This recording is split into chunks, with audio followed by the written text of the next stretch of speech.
Salut à tous.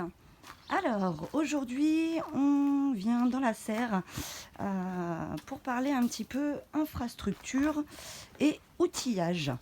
On m'a demandé justement quel type de serre il valait mieux acheter, quels outils j'utilise. Alors je ne suis pas non plus la plus équipée du monde, hein. Mais ce qu'il faut savoir tout simplement, c'est que moi au niveau de la serre, j'ai une serre qui fait 10 mètres de long sur 5 mètres de large, qui est quand même plutôt bien pratique sur 3 mètres de hauteur. Alors l'avantage d'avoir une serre qui est plutôt haute, c'est surtout qu'en été, plus votre serre est basse et petite, et plus la chaleur va être forte à l'intérieur.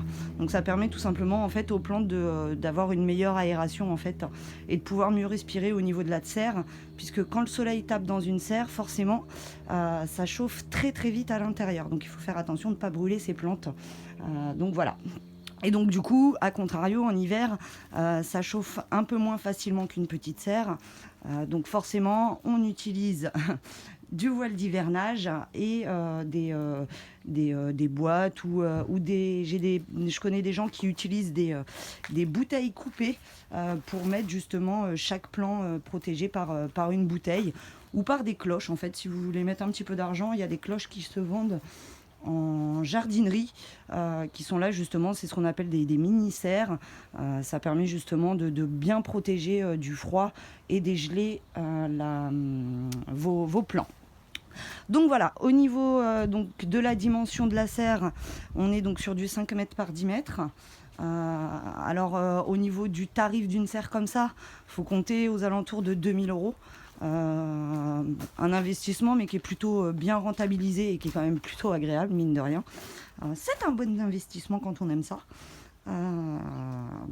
Et c'est plutôt pas mal. Donc voilà, après comment je m'organise à l'intérieur. Alors il y a des semis que je laisse forcément dans ma véranda, puisque j'ai une petite véranda devant ma maison qui fait 2 mètres sur 3 mètres à peu près. Et donc du coup qui permet, quand on garde la porte ouverte de la maison, qui permet d'avoir la chaleur de la maison qui va dans la véranda, ou inversement.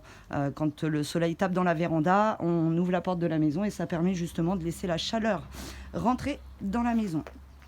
Au niveau de l'espace, comment je l'ai agencé, alors on a clôturé entre guillemets en utilisant de la palette pour bien délimiter justement les deux côtés de la serre.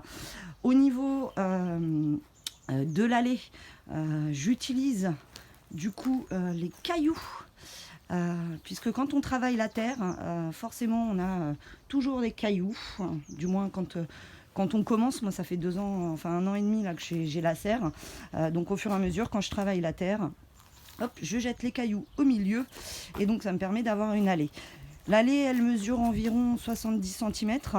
Alors 70 cm, c'est plutôt pratique parce qu'au final, on laisse de quoi passer une brouette, en fait, si jamais on a besoin. Donc le top, c'est vous mesurez, si vous avez une brouette, vous mesurez votre brouette, la largeur de votre brouette, et du coup, vous faites votre allée en fonction de ça. Au niveau de l'espace entre mes plants, j'ai fait des allées avec de la tomette. Alors pourquoi de la tomette ? Tout simplement parce que j'ai un corps de ferme à rénover. Et donc du coup, on a retiré le sol d'une chambre. Et j'avais une tonne de tomates. Et ne sachant pas quoi en faire, finalement, je me suis dit, je vais les mettre dans la serre. Et ça me fera mes passages, justement, pour accéder facilement à mes plants. Et donc du coup, entre les différentes allées, il faut compter environ 1 mètre.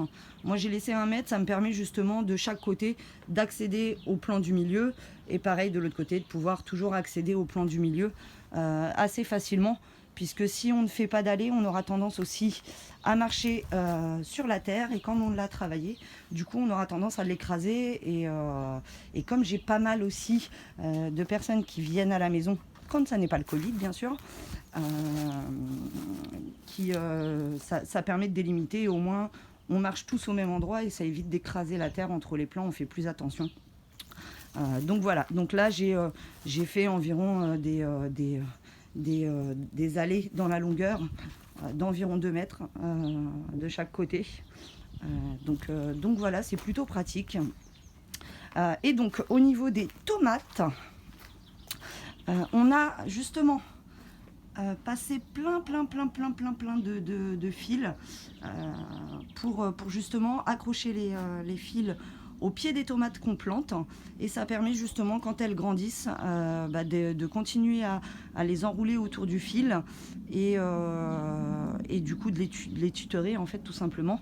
Et en été pour le coup, comme j'ai une terre qui est très fertile, j'ai les tomates l'année dernière qui montaient à 3 mètres de haut, tout simplement jusqu'en haut de la serre. Donc voilà, au bout d'un moment on les coupe parce qu'on se dit en même temps c'est ridicule, arriver à 3 mètres de hauteur. Je mesure 1,62 m, donc effectivement quand on doit aller cueillir les tomates tout en haut, ça devient compliqué. Et puis passer un escabeau, quand on est au niveau de l'allée ça va, mais aller cueillir ces tomates à l'escabeau entre les plants de tomates, c'est quand même assez fastidieux.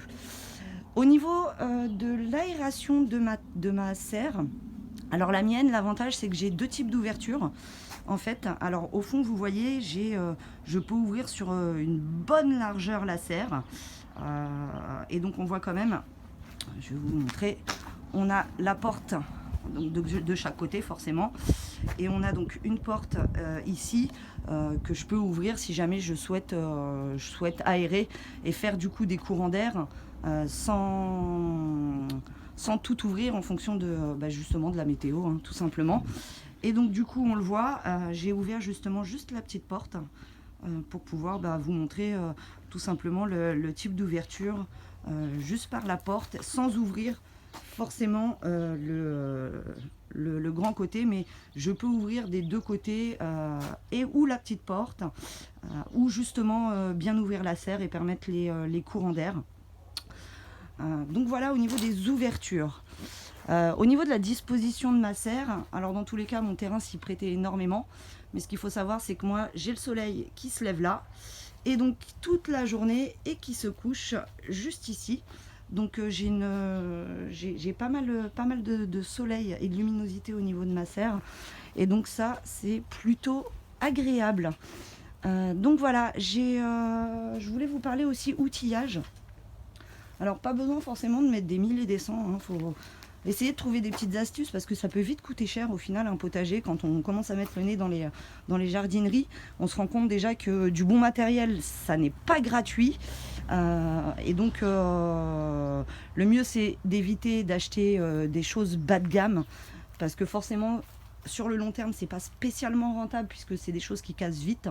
Donc voilà, moi au niveau pour travailler la terre, alors j'ai plusieurs choses, J'ai là tout au fond là-bas vous voyez une binette qui est plutôt pratique, alors en général que j'utilise pas spécialement dans la serre mais plutôt en extérieur, plutôt dans mon jardin.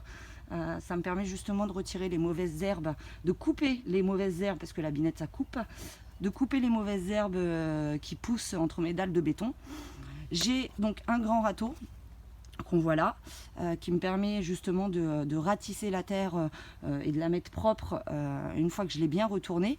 Et donc tout simplement, moi j'utilise les fourches, puisque comme vous le savez on a des chevaux, et donc forcément on est équipé en fourche. Alors avec plus ou moins de dents, celle-ci en a 5, mais ça me permet justement de la planter. Je soulève la terre, ça permet de l'aérer et du coup de bien travailler la serre sans être obligé d'aller acheter un outil spécialement pour ça. Donc ça c'est pour le gros. Après pour le petit, c'est assez simple.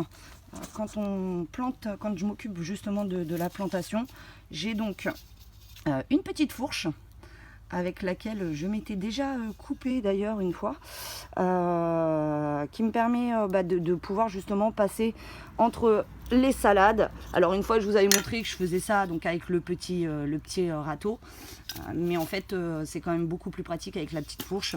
Donc ça nous permet justement de bien pouvoir retourner aérer la terre, et du coup vous voyez de pouvoir retirer facilement les mauvaises herbes. J'ai donc le petit râteau pour la surface, ça pour être un tout petit peu plus en profondeur, et donc après comme vous l'avez vu, j'ai ces outils-là justement pour creuser et faire mes trous pour pouvoir justement y planter mes plants. Vous pouvez le voir aussi, j'ai de la paille au niveau de quelques endroits de ma serre. Alors ça permet justement de conserver l'humidité. En été, en général, quand les plants ont bien poussé, on met de la paille. Sinon, comme j'ai une terre assez argileuse, j'ai tendance à beaucoup arroser, puisqu'au niveau d'une serre, forcément, quand il pleut, ça ne rentre pas à l'intérieur. Et donc, même quand il pleut à l'extérieur, il faut quand même passer à arroser à l'intérieur de la serre, afin d'éviter d'avoir une terre trop sèche et donc morte. Donc même quand je n'ai rien de planté, j'arrose. Donc vous voyez, en général, je m'arrange maintenant pour travailler la terre une fois que je mets mes plantes. Parce que là, dernièrement, j'avais travaillé la terre. Et donc, forcément, en arrosant, tout a repoussé. Et donc, je m'amuse justement à retirer les mauvaises herbes. C'est génial. Pour nourrir votre terre, moi, j'utilise du marc de café que je sèche au niveau, pas très loin du poêle à bois, à la chaleur. Le marc de café que je mets au niveau de la terre, tout simplement, je le disperse sur la terre et puis après je l'enterre un petit peu. Voilà, je mélange. Je réutilise mes coquilles d'œufs. Alors on peut aussi mettre des coquilles d'huîtres, enfin ce genre de choses.